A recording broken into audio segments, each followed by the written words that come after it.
Masechet Menaḥot Daf Nun Bet, in which we plan to complete the fourth perek.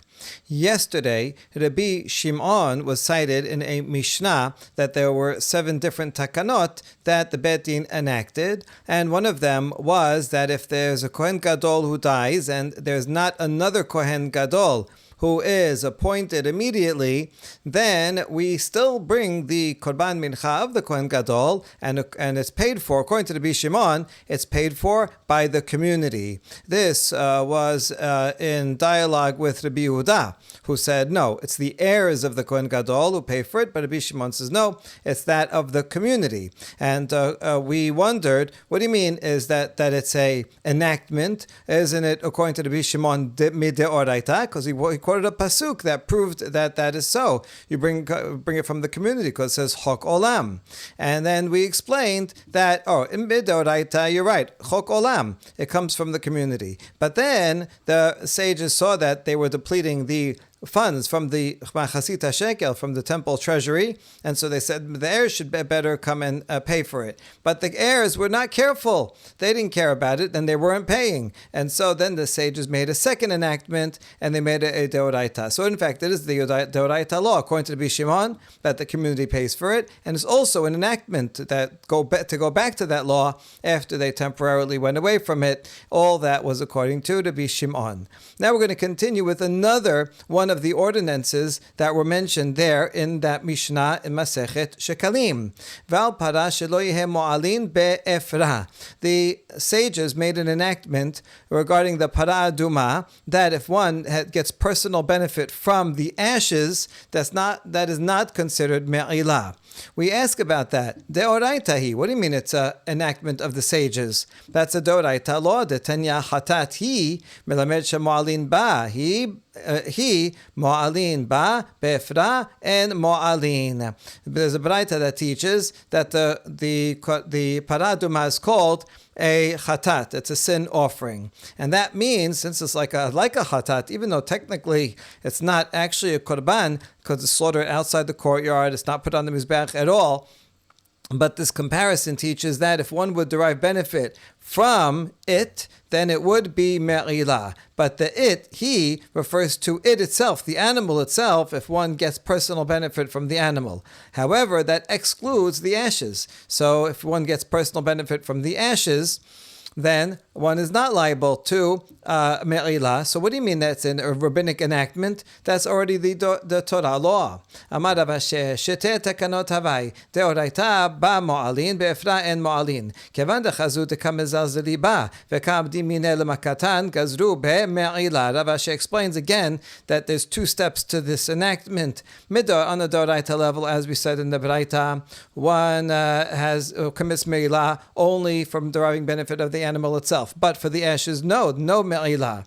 But then the sages saw that people were treating the ashes in a disrespectful way, and they were using it to heal their wounds. They would put ashes in a wound, and here they would want to use para aduma ashes because people thought that it's going to have a magical, miraculous cure because it's holy. However, that's not proper to use para aduma ashes. These are used for a halachic reason, for tahara, from tumat met, and they're not used for your personal benefit so that you can consider it like magic. The rabbis were against that. And so therefore the rabbis made an enactment to say, if you get personal benefit from it, you do commit me'ilah. Stop people from using it for their personal healing.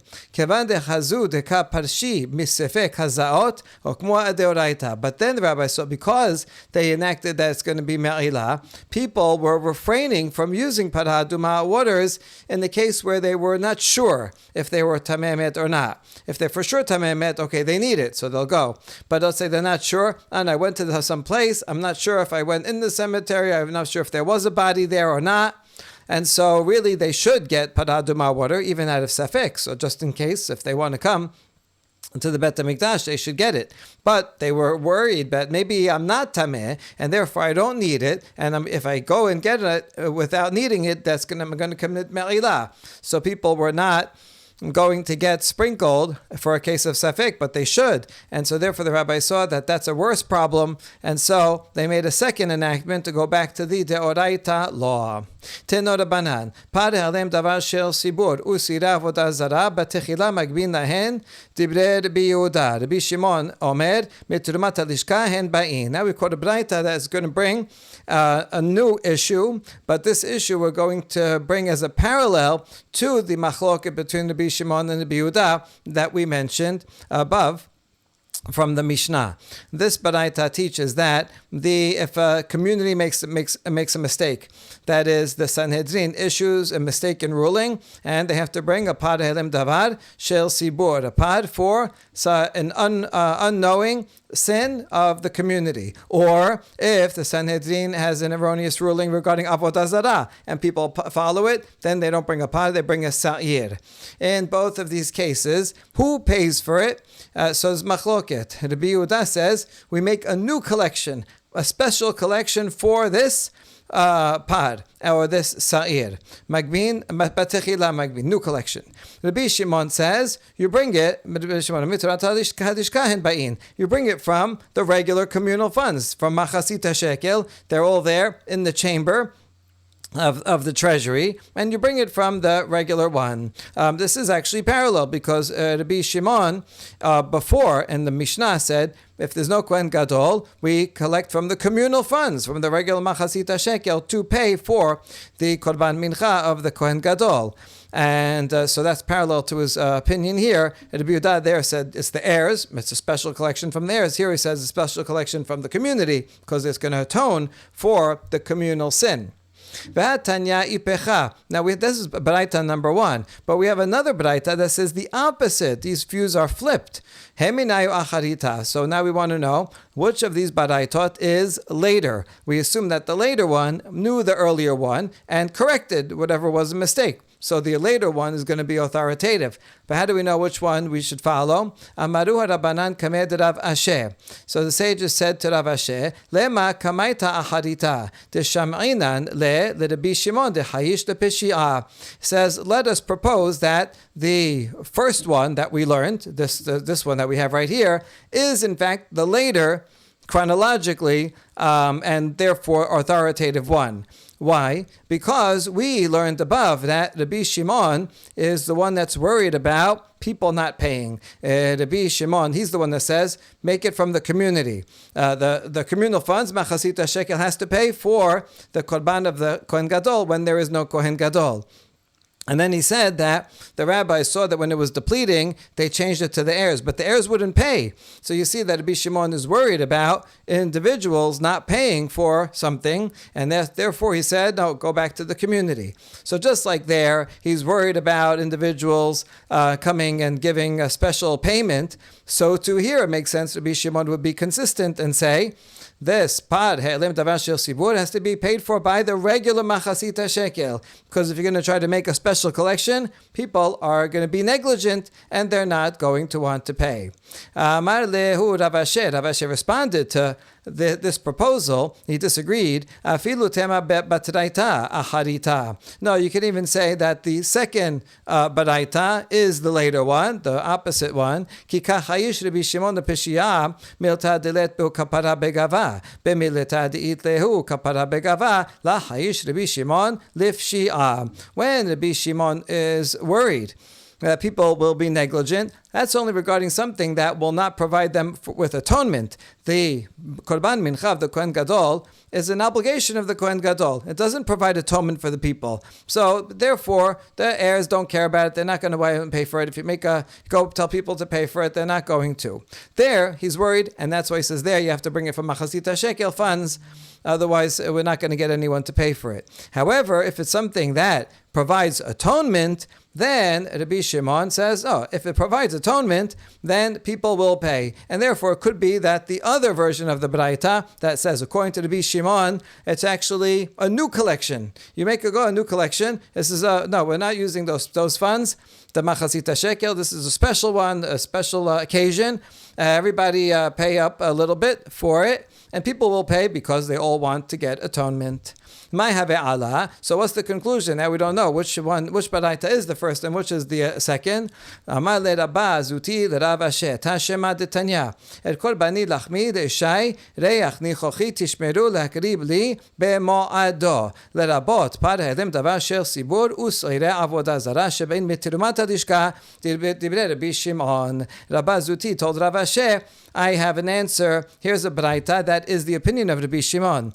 It quotes the pasuk regarding the korban tamid. This is my food presented to me for an offering by fire of a pleasant aroma. You shall sacrifice it to me at its time, at the right time. And this comes to include not only the korban tamid, but also parhelim davar shel sibur, or seed communal, a goat offering for the sin of idolatry, and teaches us that these are brought from the communal from the communal funds, from the chamber of the treasury, according to the Rabbi Shimon. So this baraita can prove that, in fact, the first one that we cited above is the authoritative baraita.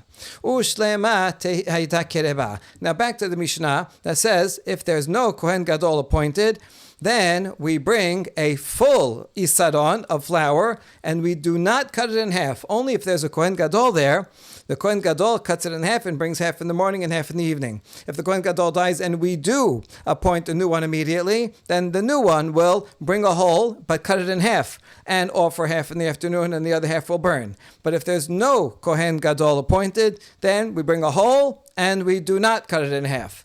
Here's the question. Amar B'chia bar Abba, Ba'er B'Yochanan, Shelema Shacharit U'Shlema Ben Harbaim, or Dilma Shelema Shacharit U'Betela Ben Harbaim. When the Mishnah says you bring a whole and you don't cut it in half, what does that mean? You bring a whole, let's say the morning. Okay, yesterday the Kohen Gadol died, and now there's nothing, there's no new Kohen Gadol today. All right, fine. We're going to bring an entire isaron.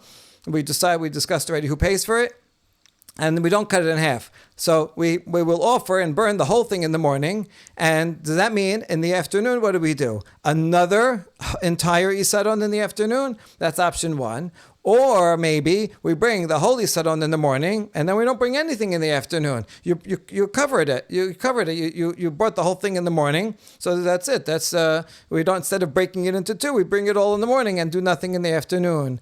Amar Rava Tashema Shemini Bahavitin. Rava says, I have an answer to this from a Mishnah Masechet Tamid. The Mishnah there lists 9 different jobs that Kohanim had for the Korban Tamid, both in the morning and in the afternoon, to bring the various pieces from the ramp. They take all the pieces of the Korban Olah, of the Korban Tamid, they put it on the ramp, they say some prayers, and then they had these 9 Kohanim, each one takes a different limb, different portion, and brings it up on top of the Mizbeach.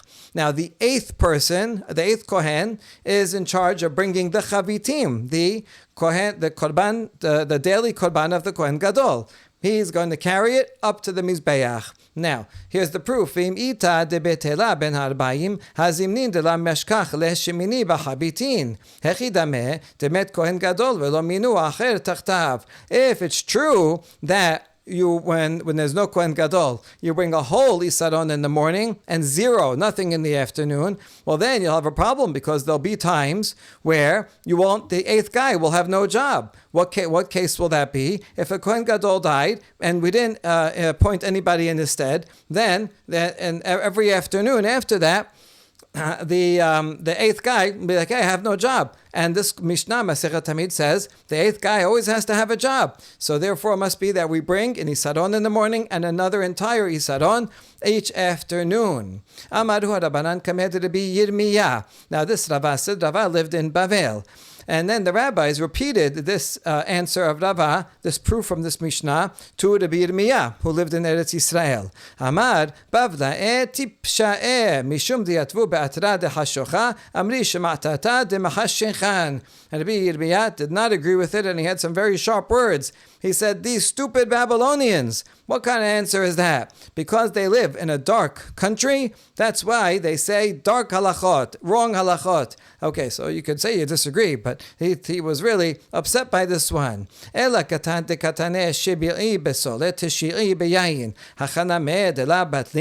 here's the reason why Rabbi Meir did not like this proof of Rava.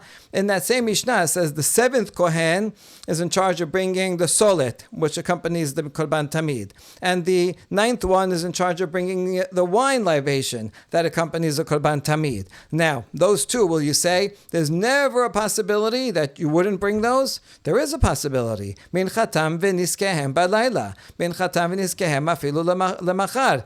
We learn the Midrash that says their meal offerings and their wine offerings can be brought at night. Although the korban has to be brought, the animal itself has to be brought during the day, but the other things can be brought at night. It can even be brought on the next day. So that you definitely can have a situation where you bring the korban tamid today, and then for whatever reason, we don't bring the wine libation on the same day. Well, we're going to bring the wine libation for today. You know, we're going to bring it tomorrow. That's perfectly kosher. And so, but that means that on the day of the korban, the ninth guy is going to have no job. Okay, so he'll have no job that day, right? Who said that everyone has to have a job every day? Ela di'i lakatane, hachename di'i lakatane.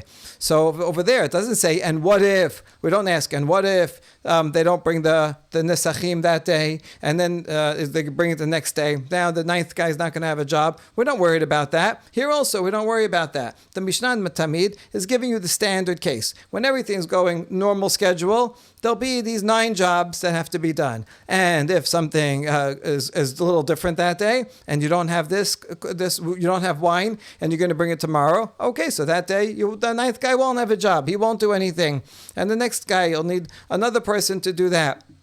So there's no problem. And so therefore, there's no proof that that in the afternoon you have to bring an entire isaron. If there's no Kohen Gadol, you bring the isaron in the morning, and then the 8th guy won't have a job in the afternoon. So what? There's no proof that from here that you have to bring another isaron in the afternoon.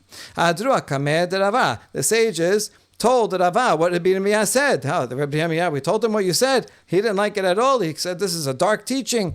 Amar me bishutin amri kamayhu metibutin la amri kamayhu. Rava said, you repeated our inferior statements in front of him. You should have repeated our superior statements in front of him. Rava says, okay, we have a lot of statements, a lot of theories, proofs. Sometimes they're more convincing, sometimes they're less convincing. Right? And every bet midrash, every school, every scholar, you try out some things, and you have your strong arguments, the ones that you're really proud of. The other ones you're not so sure about. So you should have repeated him some other Torahs that I have that are better. This one, it is a little shaky. But then he thought about it more. You know what? The one that you repeated, I stand by it. It is actually a very strong argument. Amar kera, solet mincha tamid. Harehi lecha kem minchat temidim. Since the pasuk says, fine flour for an offering perpetually, half in the morning and half in the afternoon. This teaches that this is referring to the korban mincha of the Kohen Gadol. It says the word tamid, and therefore it has to be like the korban tamid. And just like the korban tamid, you bring it every day and every afternoon.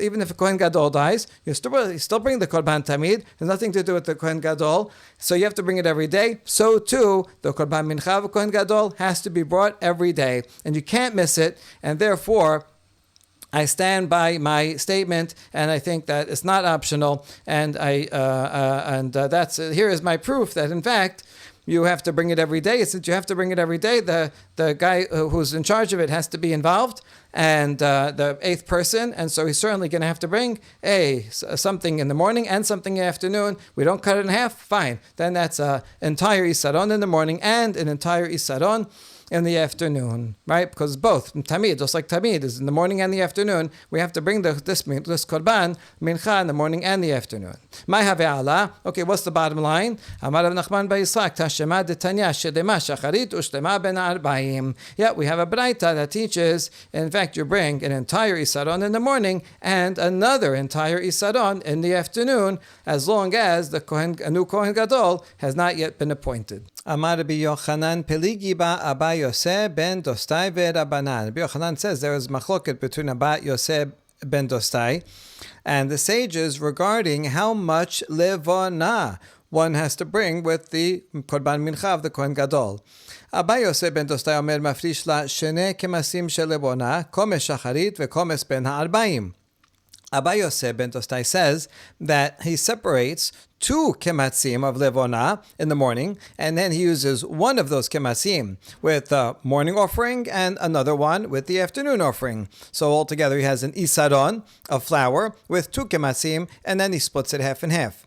The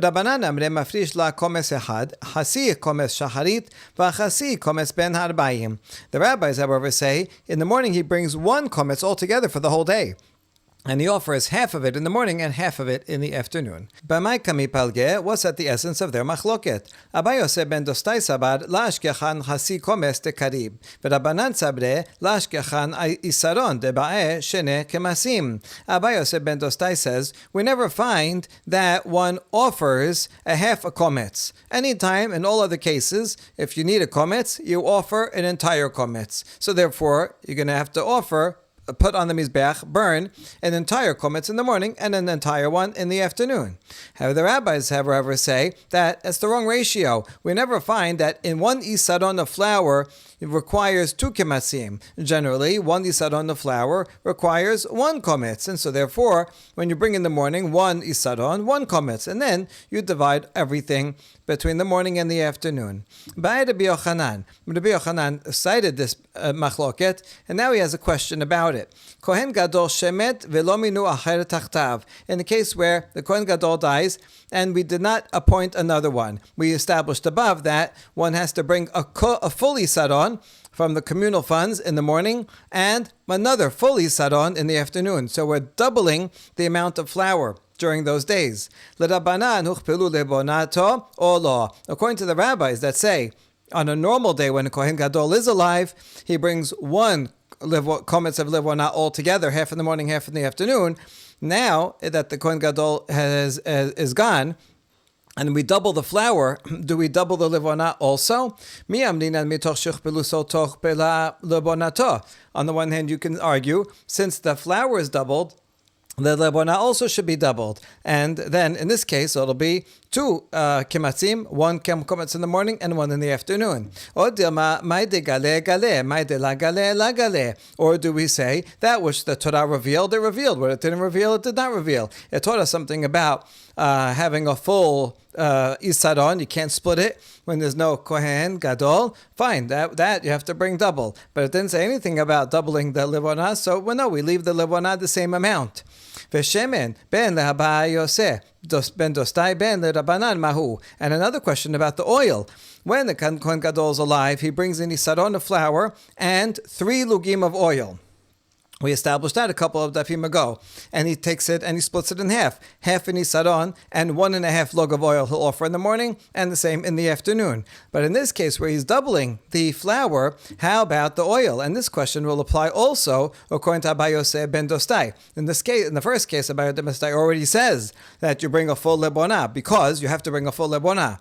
We never find that you burn less than that, the half a lebona. So that was his reasoning. So therefore, in the previous case, it makes sense Abai Yosef ben Dostai would leave it the same 1 full levona, even though you're doubling the flour, because it wasn't about the ratio for him; it was just about having a whole. But in this case of the shemen, both according to Abai Yosef and Rabbanan, what do you say? Since you're doubling the flour, do we double also the amount of oil, and you bring 6 lugim altogether for the day? Amaravat Hashema, Chamisha kemasim hem, v'imita zimnin demashkechat la shib'ah. Rava says, I can answer the question regarding the levona. There's a Mishnah in this Masechet later on that says there are 5 scenarios where you have to bring a kometz of levona, and it lists them. And this case is not on the list. If it were true that when there is no Kohen Gadol, you have to double the amount and bring a full kometz in the morning and a full kometz in the afternoon, then that would be 2 more instances where you bring a full kometz. And the Mishnah there does not list it. And so therefore, Rava says, that's a proof that you do not, according to Rabbanan, you do not double it, but you still bring half a kometz. The Torah didn't give any chidush here. similar to the Rava's methodology above.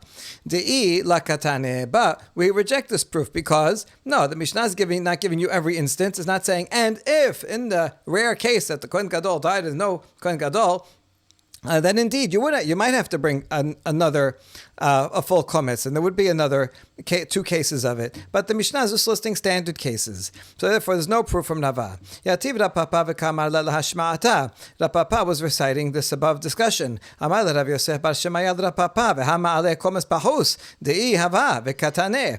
Rav Yosef bar Shemaya told Rapapa as he was reciting this, actually Rava's proof isn't bad because one of the items of the 5 items on that list is if someone takes a kometz outside of the Bet HaMikdash and says, oh, that's a case where you're liable to karet. And that's not a standard case. That's like, oh, if he did something wrong and this should happen. And that's one of the instances where a kometz is a significant amount that's listed in the Mishnah, and yet it is mentioned there. So it seems that the Mishnah actually is being comprehensive and listing even what-if cases, and therefore that would actually support Rava's proof. Okay. So maybe it's a good proof, maybe it's not a good proof. Now we want to know what's the bottom line. Amar Rav Nachman bar Yitzchak, Tashema, Detanya, Kohen Gadol shemet velo minu acher tachtav, shelema shacharit ushlema ben ha'arbaim. Rav Nachman bar Yitzchak says, we can learn it from a baraita. Kohen Gadol dies, and there's no new Kohen Gadol that's appointed instead of him. We bring a fully saron in the morning and another fully saron in the afternoon. And we separate 2 kimasim of frankincense, one for the morning and one for the afternoon. So here you see, you do in fact double the amount of levona.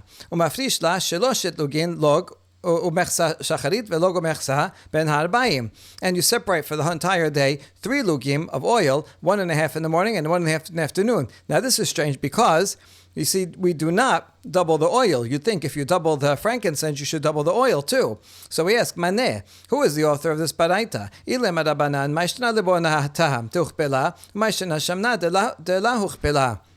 If it's Rabbanan, then what's that they would say on a normal day he brings only a half of a kometz in the morning and half in the afternoon. But on when there's no Kohen Gadol, he's doubling the flour. Fine, so he doubles the levona. That's understandable. But then why? What's the difference between the levona that's doubled and the shemen that's not doubled? So it doesn't make sense. There's no way to explain this according to Rabbanan. Ela Abba Yosef ben Dostai. Rather, the author of this baraita is Abba Yosef ben Dostai, and therefore there is no doubling. The kometz in the morning, kometz in the afternoon is standard. That's what we do every day. So there's no doubling in the morning. There's no doubling. There's no doubling for the levona. There's no doubling for the oil either. Damar chavite kohen gadol ba'alma shnei kemasim ba'yal v'ona lo uchpela v'shemen lo uchpal. They say that the kohen gadol on a regular day when he's alive brings 2 full kemasim, so that's not doubled, and therefore the shemen also is not doubled. Now that we established that, we can answer all the questions. We see